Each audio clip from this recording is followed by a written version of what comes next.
Shalom again to everyone from Root Source. We are still here in my home in Kedar, just outside of Jerusalem.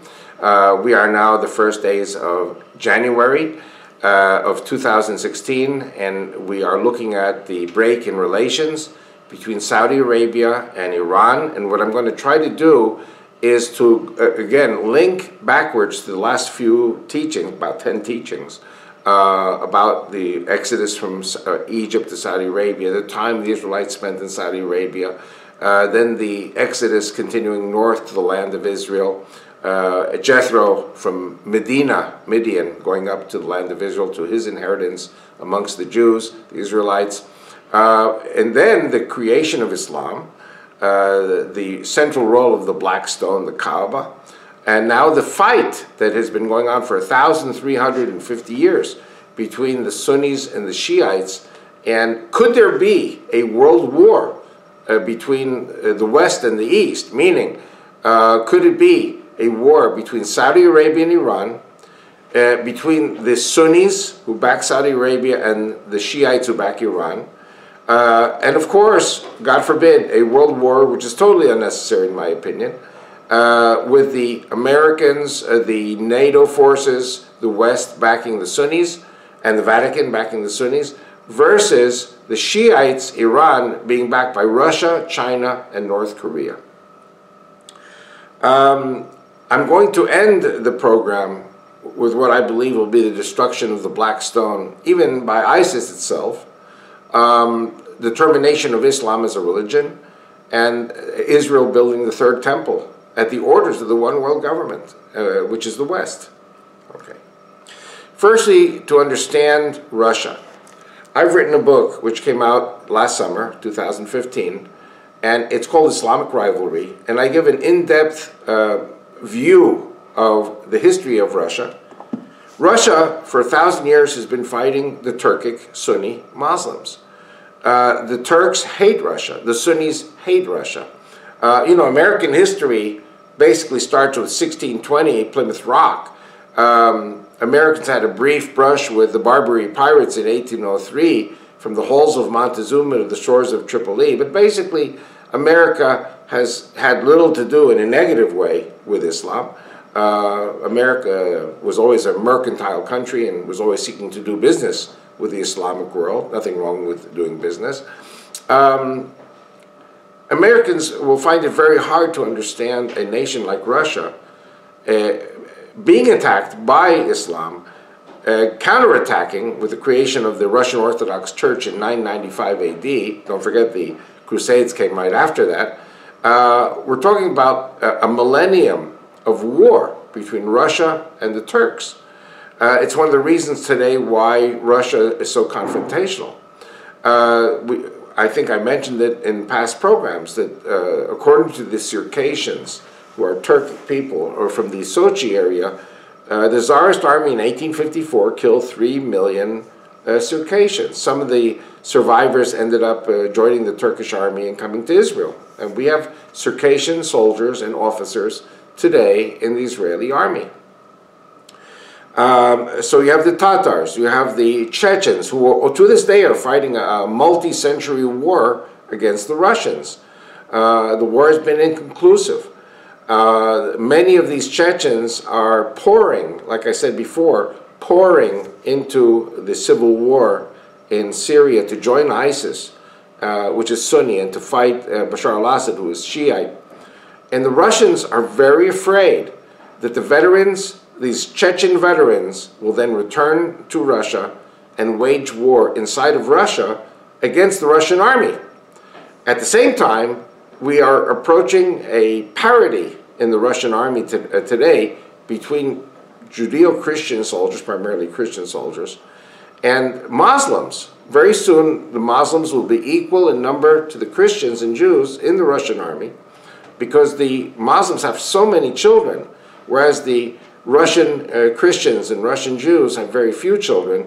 And so, when you have a lot of kids and you don't have work, what do? You send them to the army. The army will feed them, give them training. And the army is always a tool of social mobility upwards. So the Muslims are increasing peacefully in power in Russia, and the Russian Orthodox Church is concerned, Putin, Vladimir Putin, whose father was a communist, but his mother was a Christian, endowed in Putin a faith in Christianity. Firstly, Putin loves the Jewish people. Putin has been alongside the Jewish people from day one. Putin is a Christian. And Putin actually came out and said that what made Russia great is its Christianity. Whereas today in America, according to the Homeland Security Manual, if you're a Christian, you're a terrorist. And if you believe in the Bible, then you are mentally unstable. So America is moving away with a vengeance from Christianity, and Russia is moving towards Christianity with a vengeance. We have a role reversal here, and I'm going to explain in a few minutes why this is so important. But the point is that Russia has been allied with Iran from day one, because the enemy of my enemy is my ally. And so if Iran, Shiite Iran, is an enemy of the Sunni Turks and Arabs, then Russia is going to be with Iran and the Shiites. Russia, it hurts me to say, will be on the losing side, because the Shiites are 15% of Islam and the Sunnis are 85% of Islam.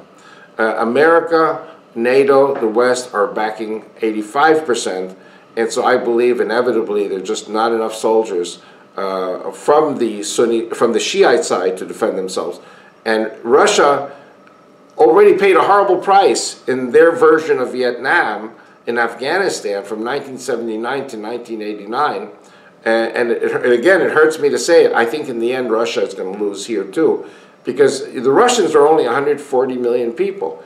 The Sunnis are 1 billion people.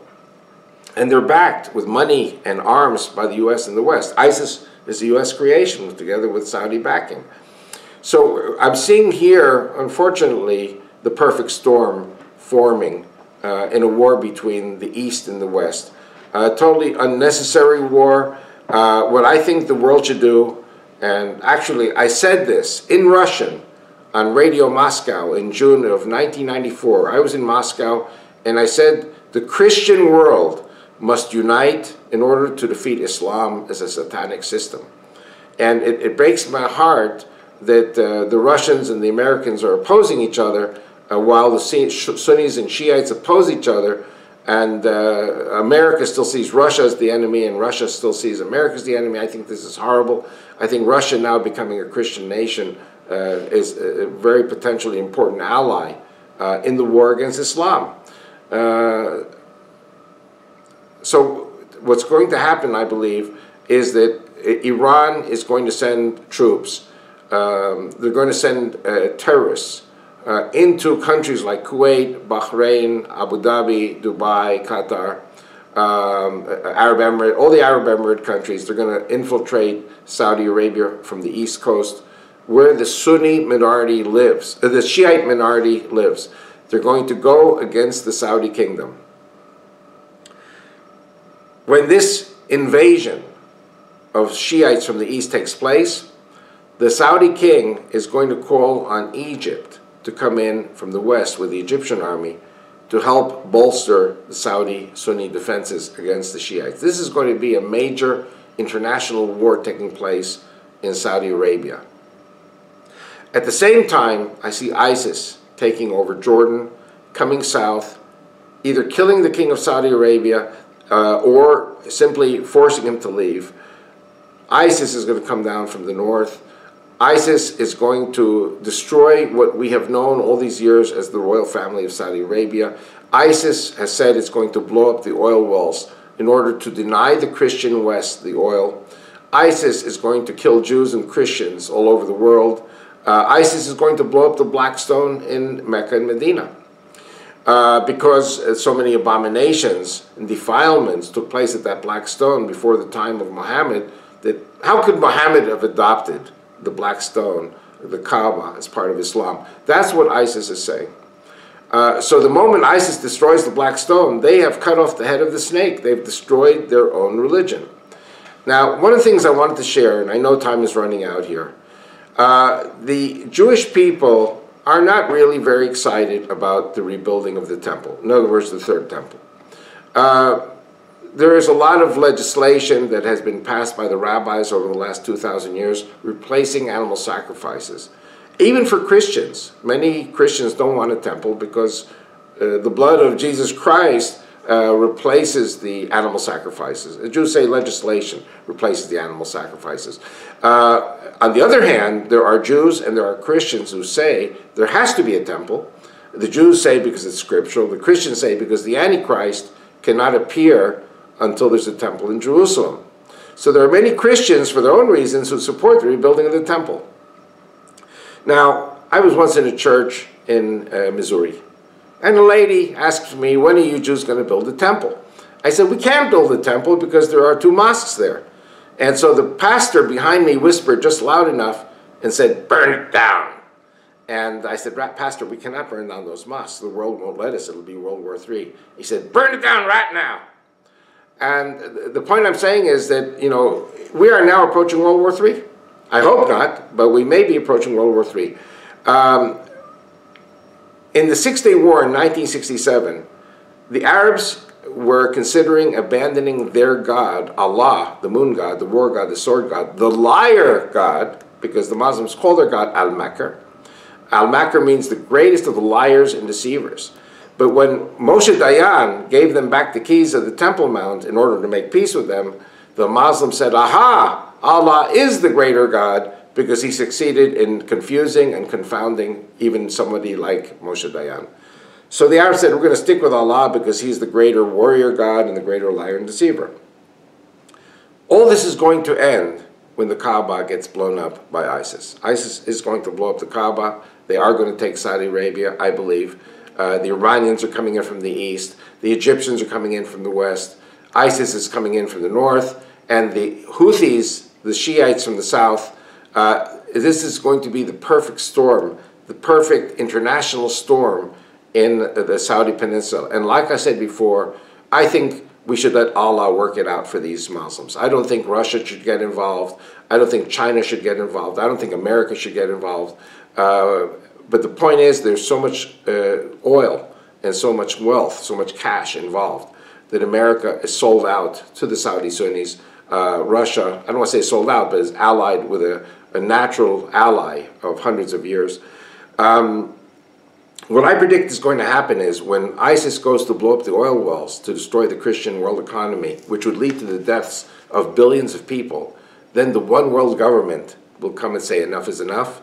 We have tolerated all these holocausts and killings by Islam, but the moment they decide to destroy the economy, and our God is Mammon, then what we have to do is we have to ban Islam.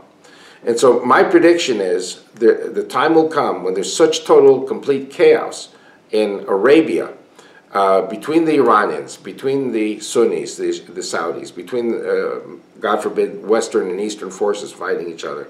The one world government will come in and say, we're going to occupy and secure the oil wells to prevent the collapse of the one world economy, one world government.